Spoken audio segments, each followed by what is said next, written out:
समंदर की प्यास। समंदर की लहरों पर वक्त अपनी तहरीर लिखता रहा। हर लहर उस तहरीर को पढ़ती और साहिल पर अपने नाम की तख्ती छोड़ जाती। हर आने वाला दिन और हर आने वाली नस्ल इस कहानी को पढ़ती। पर तू तो रोज़े अज़ल से इसी तरह बह रहा, और ना तेरी कहानी ख़त्म होती और ना तेरी प्यास बुझने वाली। तू गुजरे हुए वक्त की ज़बां बयां करता और आने वाले वक्त के लिए लोगों को तैयार करता। तेरे अंदर पूरी दुनिया को समा जाने की ताकत, पर तेरा पानी इतना जितना कोई चल सके, अगर कोई तुझे समझ सके तो, वरना तू इतना गहरा कि सूरज की किरणें भी तेरे अंदर उजाला नहीं करती।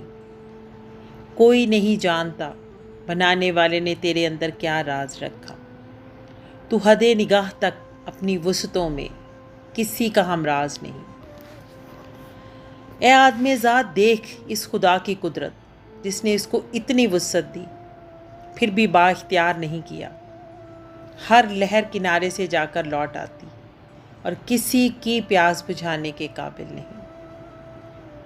तेरी प्यास भी समंदर की तरह, कोई चीज़ भी तुझे सैराब नहीं करती। तेरी आरज़ुओं का भी कोई किनारा नहीं। कोई तेरी कहानी बयान नहीं कर सकता। अगर करे तो फिर हर एक का अंदाज़े बयां जुदा। हर लहर अपने साथ न जाने कितने ज़मानों की कहानियाँ सुना रही।